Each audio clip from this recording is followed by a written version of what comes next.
Oi, gente, tudo bom com vocês? Então, hoje vamos falar sobre a ordem Neuróptera. Meu grupo é composto pela Josinete e eu, Beatriz, e temos como docente a professora Eunice.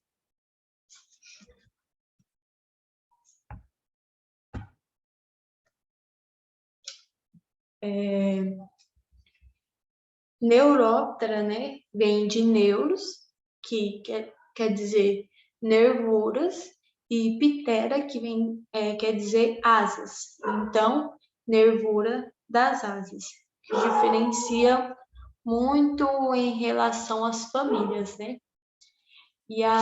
Vamos falar um pouco sobre as características gerais agora, em si, das neurópteras. Seu aparelho bucal é mastigador.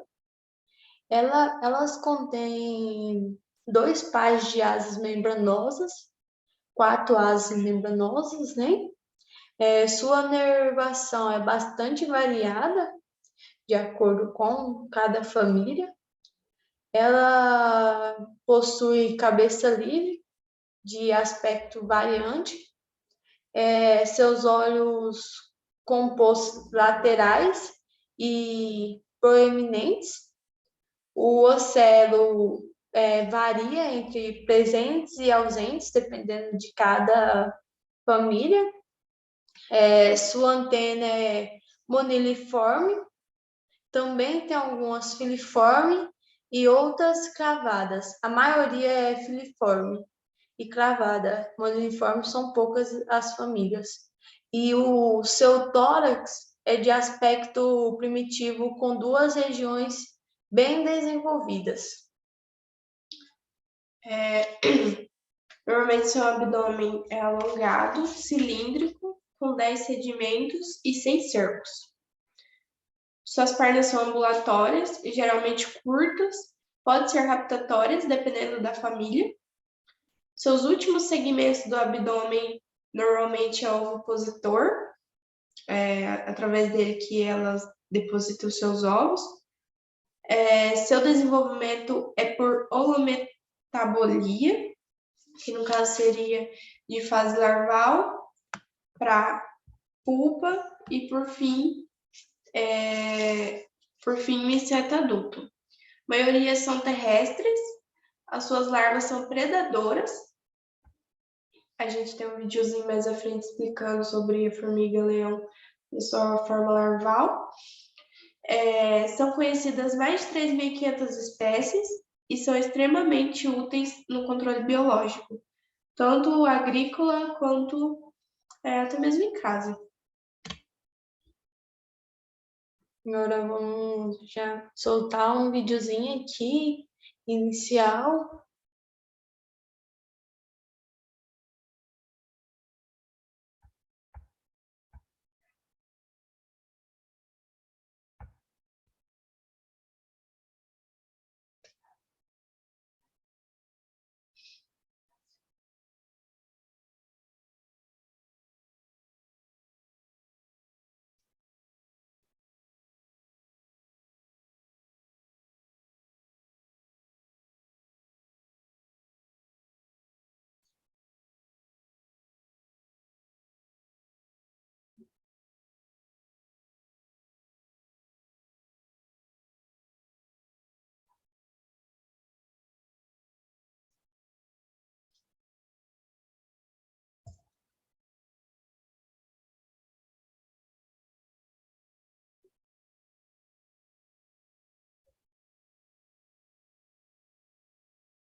Então, a linha Neuróptera eclodiu de sua forma larval e passou para sua fase já adulta.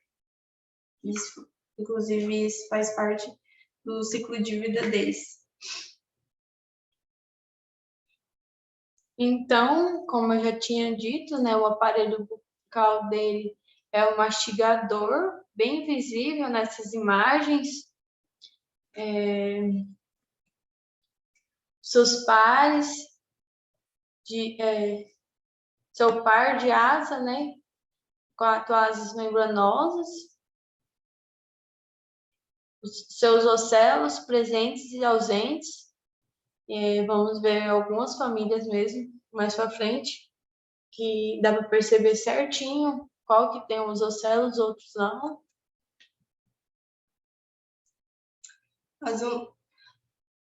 As antenas moniliformes, clavadas e filiformes, pode variar então de família para família. Temos um exemplo na primeira imagem ali, que seria a filiforme, a formiga-leão, que seria clavada, e a terceira imagem ali, que seria moniliforme. Temos também o exemplo das pernas, que seriam ambulatórias. A gente tem o exemplo então do bicho lixeiro, ele adulto e ele em fase jovem. Ele na fase jovem tem esse aspecto meio diferente, porque ele se camufla dessa forma, ele não é descoberto, né? Então já morre nessa fase. Mas à frente a gente vai ver mais detalhadamente por quê e como e o que seria essa crostrinha em cima dele. Temos também, então, os indivíduos imaturos. Bom, nessa fase, então, os ovos têm formato oval ou cilíndrico e são postos em diferentes alturas. Temos ali o exemplo da segunda imagem do meio, os ovos, então, que foram depositados nessa altura X aí, às vezes diretamente sobre madeira decompostas no solo, sob a lâmina d'água, em grupos ou de forma isolada. Também podem ser postos, então, em folhas, que nem é o caso ali da imagem do meio. O rompimento do ovo dá-se pelo movimento de contração e expansão abdominal da larva, que promove pressão sobre a região da micrópila, por onde emerge, utilizando-se do ovo ruptor, estrutura em forma de crista ou lâmina muito dura, localizada na região clípeo-labral. Ao final do desenvolvimento, a larva tece um casulo, cuja estrutura é mantida por fios de seda produzidos pelos túbulos de Malfig, exteriorizados pelo ânus. Então, é através dele que a fêmea deposita seus ovos. Fazendo essa pressão abdominal, ela consegue depositar. O casulo possui duas camadas, sendo a externa, com os objetos coletados e guardados sobre o dorso da larva. Pode prosseguir.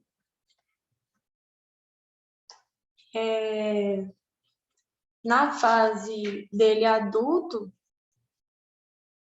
vou destacar um pouco sobre as espécies dos neurópteros, que neles adultos eles são comuns em si. Todos eles têm pernas finas, longas e ambulatórias, exceto o anterior de Mastipidae e alguns Berotidae, que são exemplos da primeira imagem aqui, que são raptoriais similares às do louvo-a-Deus. As asas anterior e posterior são geralmente iguais ou subiguais, né, com diferentes graus de esclerosação, variando de transparente, hialinas e opacas, e não deixam de ser membranosas, todas as famílias. Temos, então, as famílias, o qual compõe essa ordem, que seria Conioperigidae, Mantispidae, Dilaridae, Osmilidae, Ciceridae, Emerobidae, Chrysopidae, Myrmeleotidae, Ascalafidae, Berotidae. No Brasil, essas são as famílias, até então, com ocorrência registrada.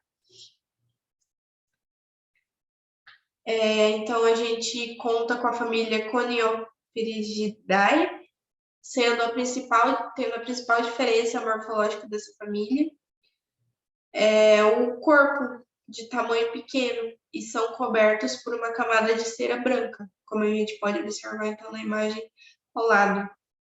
É produzida pelas glândulas hipodérmicas, tem uma redução, venação das asas e estrutura diferenciada da genitália, tem mais de 500 espécies conhecidas, são agentes biológicos de pequenos artrópodes e pragas, então eles se alimentam desses bichinhos, são importantes para o controle de ácaros e mosca branca e citros, como citado, então eles se alimentam de ácaros e moscas brancas. A família Mastipidae, ela se distingue pelos adultos apresentarem o primeiro par de pernas aptatórias e pronoto alongado, como eu já tinha falado, né? Eles são bem semelhantes ao louvo-a-Deus. Suas pernas posteriores são raptatórias também. E as asas membranosas não dobradas. Elas não se dobram tão fácil, com facilidade. Na verdade, já diz, né? Não dobrada. Sua antena é dilatada no ápice, que é uma antena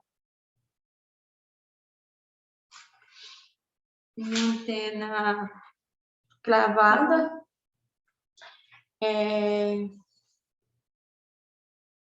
Os adultos se alimentam de pequenas moscas e himenópteros e outros neurópteros. Com os adultos, as larvas são predadoras. Também, nessa família, eles têm os cercos ausentes. Os seus ovos são colocados juntos, presos por um pendúculo pouco alongado, como a Josi já tinha dado exemplo lá na primeira imagem. E eles são bastante predadores, e é o grupo mais conhecido, e as suas larvas predam ovissacos de aranha. Temos, então, a família Dilaridae, que é uma das menores famílias de neuróptero. com apenas 67 espécies descritas. A gente pode observar, então, ali onde o Larcúmulus, que faz parte desses. A espécie mais estudada é Nalachius americanus, cujas larvas vivem em casca de árvores mortas e se alimentam de artrópodes também. Destas 10 espécies são conhecidas, apenas 10 espécies são conhecidas no Brasil.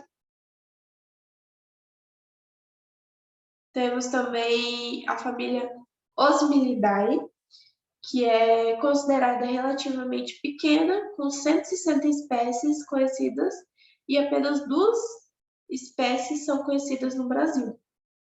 Então, é bem limitado ainda o conhecimento dessa família aqui no Brasil. A gente tem o exemplo, então, do Osmilus fulvescephalus, que é um pouquinho mais peculiar, aparentemente. As larvas são aquáticas ou semiaquáticas, então ele fica mais em beira de represa, rios, lagoas. A espécie Osmilus fulvescephalus habitam em águas, como dito, desprovidas de contaminação. Semiaquáticas, vivem em musgos úmidos e buscam presas na água. Alimentam-se de insetos, ácaros, esporos de fungos e pólen.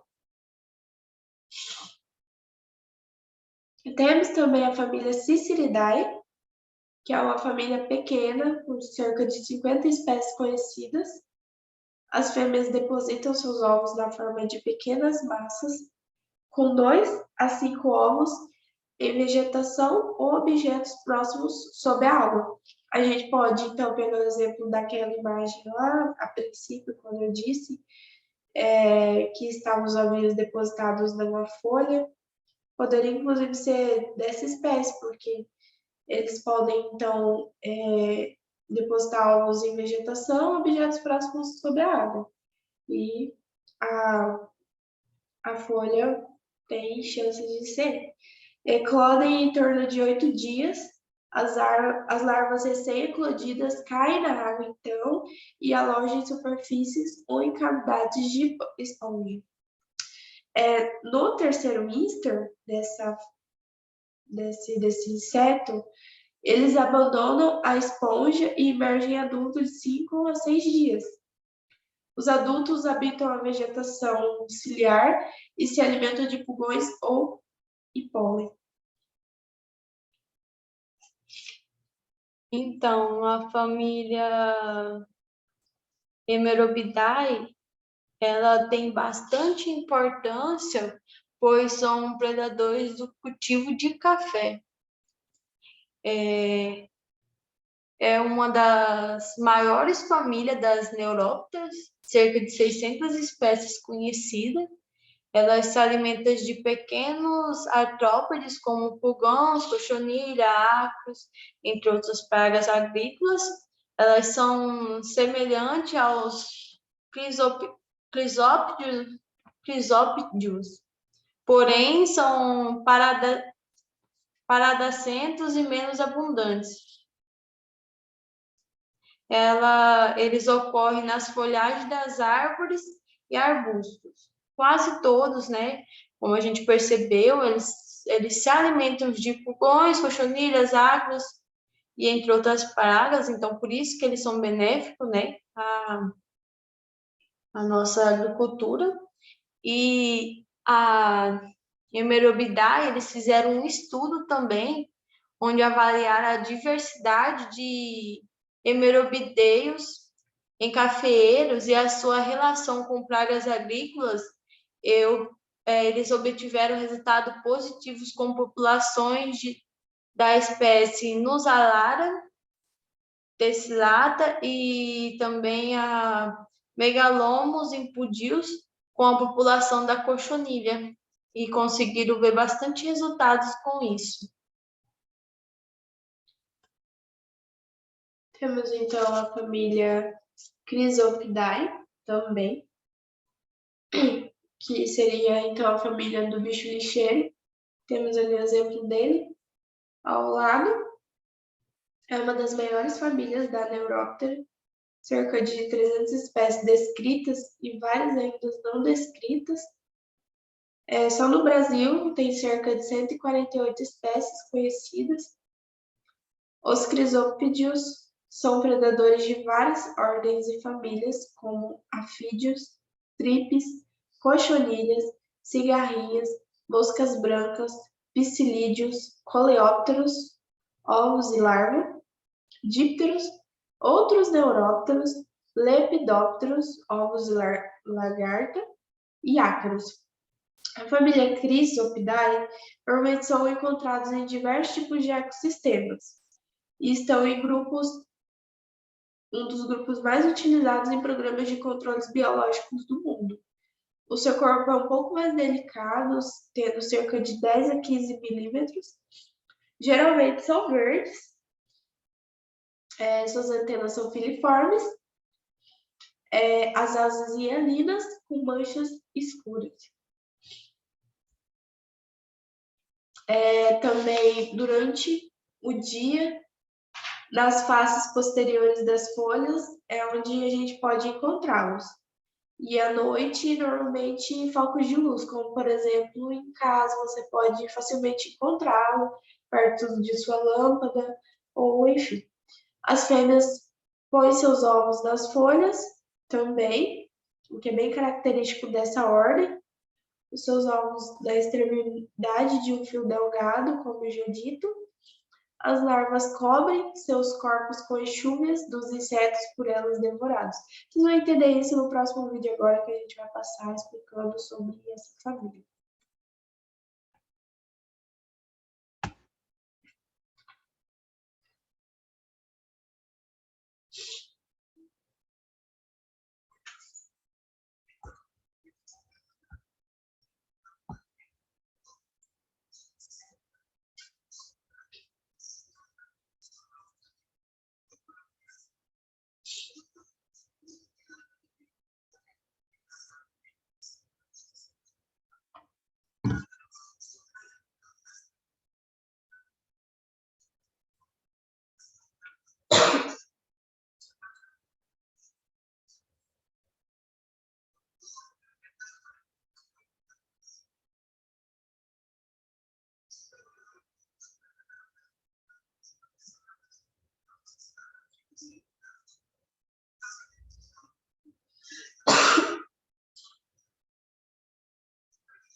Espero que todos tenham entendido, né? Porque foi em outra língua, espanhol, só que está bem visível, bem nítido, eu acho que está bem didático também. É a explicação de como ele se reproduz.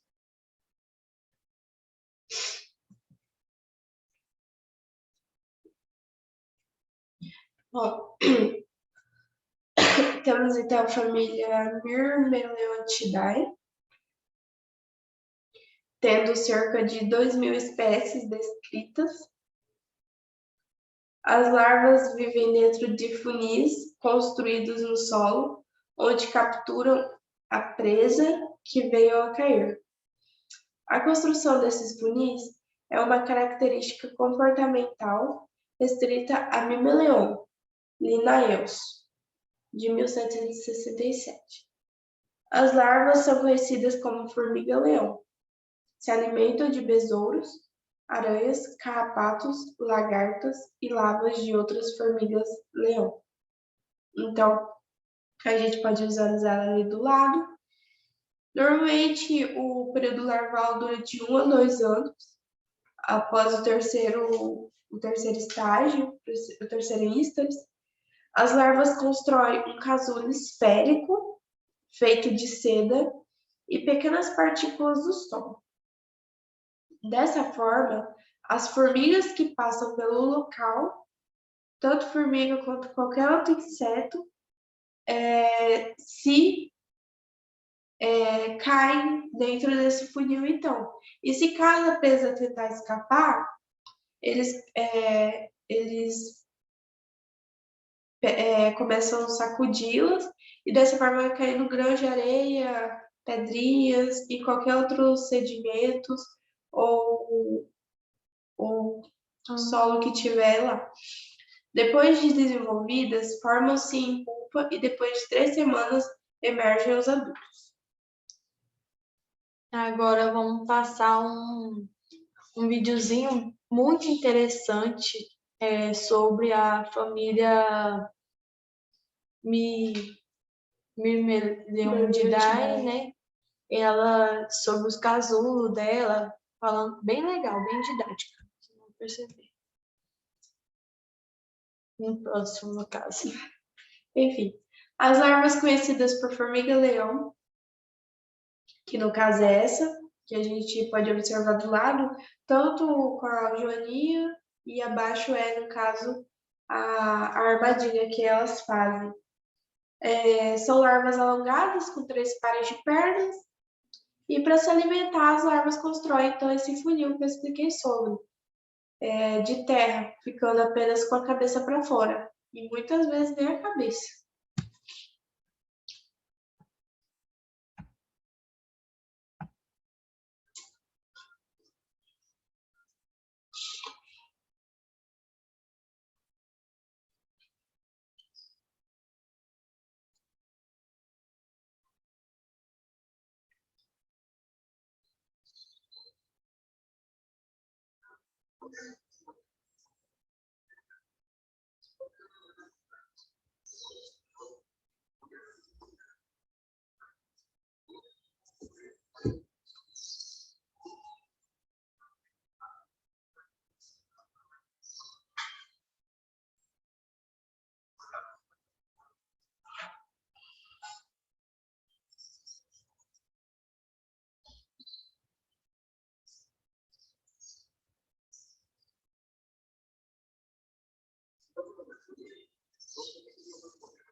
Nesse vídeo ficou bem nítido, né? O tanto que a formiga-leão é agressiva na sua fase larval, né? E muito esperta. E aí, também uma curiosidade, né? É sobre essa substância que é formada por bactérias na boca dela, que faz matar, né? Paralisar seus alimentos.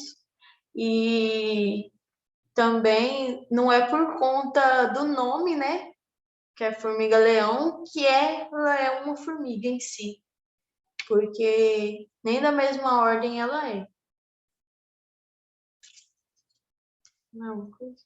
Eu achei interessante também a questão do descarte que ela faz bem rapidamente em relação aos restos da carcaça de sua presa. Bastante interessante qual é a eficiência que ela faz disso. Mas, enfim. Bom, então, temos a família Ascalapidae, né? Ela possui aproximadamente 430 espécies conhecidas. Essa família é inconfundível por apresentar antenas cravadas, curtas, com pilosidade longa e abundante, e tergitos abdominais de coloração vermelha. Então, ela é muito, muito, muito parecida com as lepidópteras, né? As famosas borboletas. Elas são bem parecidas, até confundidas. Só que ela também é igual a formiga-leão. Ela só não tem um nome de outra ordem, mas ela tem formato de outra ordem, mas é da ordem Neuróptera. E no Brasil, há registro de menos 12 espécies conhecidas, então é bem pouco conhecida aqui no Brasil.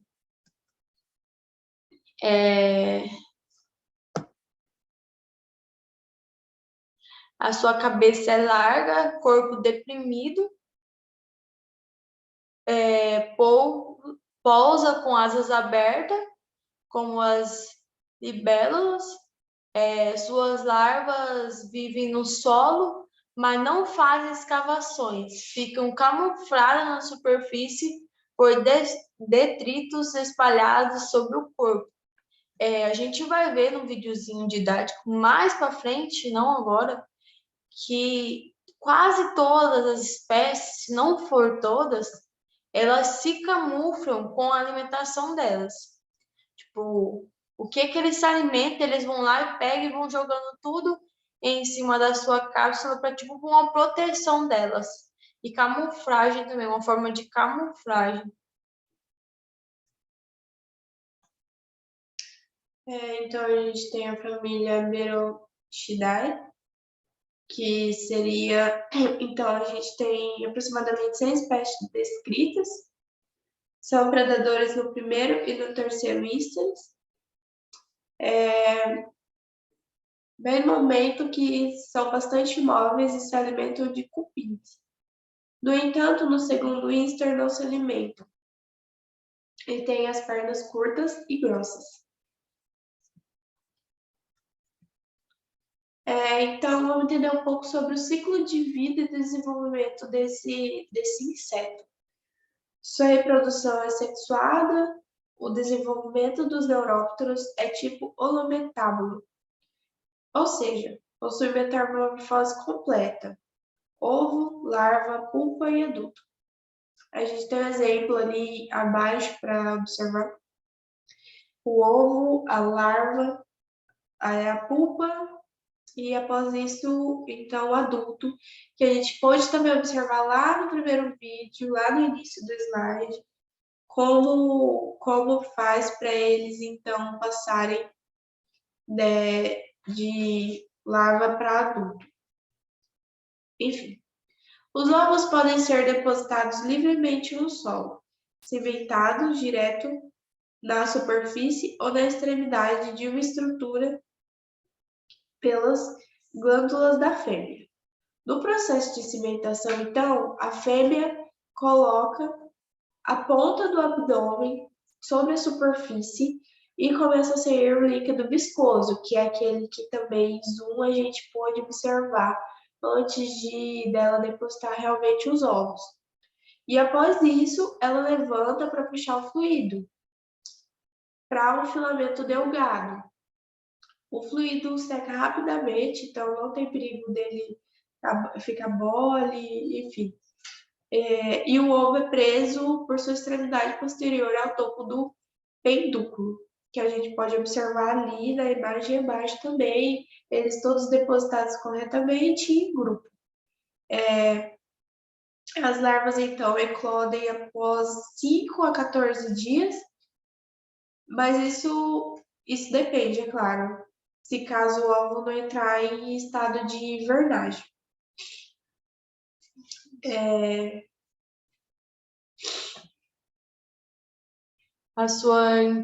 vou falar um pouco sobre a importância ecológica dela, né?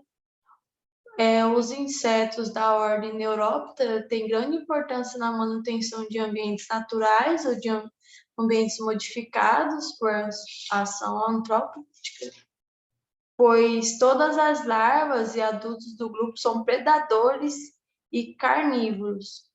Carnívoros, nem todos, mas a maioria predadores, com exceção dos parasitas Ciceridae.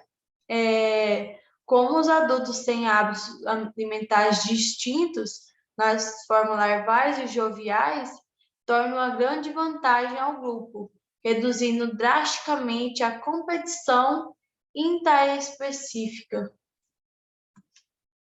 E a sua importância agrícola, eles são considerados as mais eficientes no controle de pragas agrícolas. Que a gente já estava falando já lá desde o primeiro slide, né? Eles são importantes para várias culturas, como o café, a soja, algodão, né? Principalmente porque eles combatem uma das maiores pragas, que são a mosca branca, né? Os pulgões, aí também as cochonilhas, os ovos de lepidópteros e coleópteros, tudo isso eles combatem, então são bem benéficos para a nossa agricultura.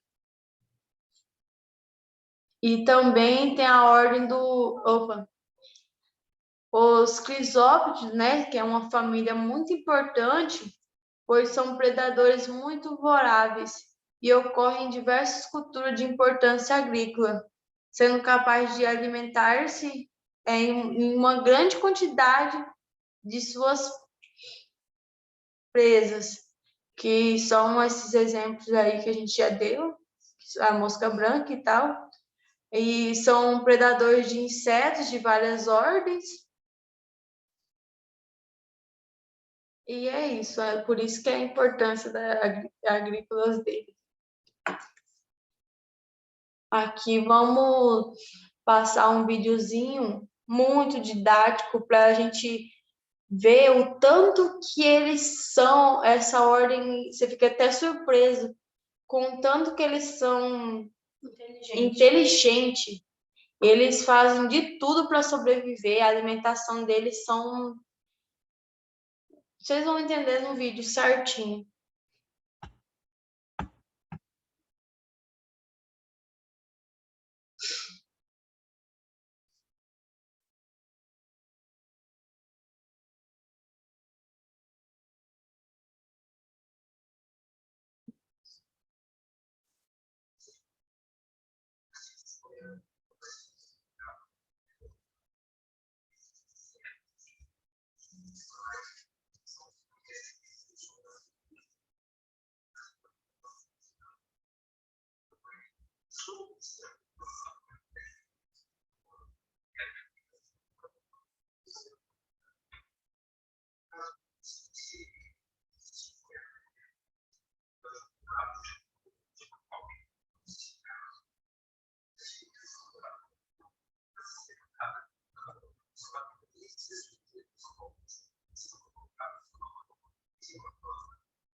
Então, com esse vídeo, a gente pode observar cada detalhe de cada fase de sua vida, sendo até mesmo o ovinho lá todo depositado e tudo mais. É bastante interessante e espantoso, porque eu, ao menos, nunca imaginei que aquele pequeno cisquinho, que eu já vi várias vezes, poderia ser, então, a larva de um bichinho tão bonitinho e que muitas vezes tão A gente acha que é dócil, né? Tão confundido também com outros insetos. E, como a Bia ia dizendo, a gente acha realmente que é um bichinho dócil, que é um insetinho que não vai fazer mal a ninguém, mas que é tão predador, tão bruto, né, no mundo dos insetos em si. Sim, a gente então pode também observar aquilo que eu disse anteriormente sobre ele raptar suas presas, se alimentar delas e após isso aí usar sua carcaça para se camuflar de outros insetos. E após isso, ainda usar cochonilhas e por aí vai. É bastante interessante. A sua forma de alimentação como proteção, né? Quanto mais ele devora, mais forte ele fica, mais ele pensa que lá no futuro dele, ele fala, eu vou proteger aqui para daí eu ter um futuro lá na frente e tal. É como se fosse uma luta, né, para sobrevivência de uma forma diferenciada. Sim.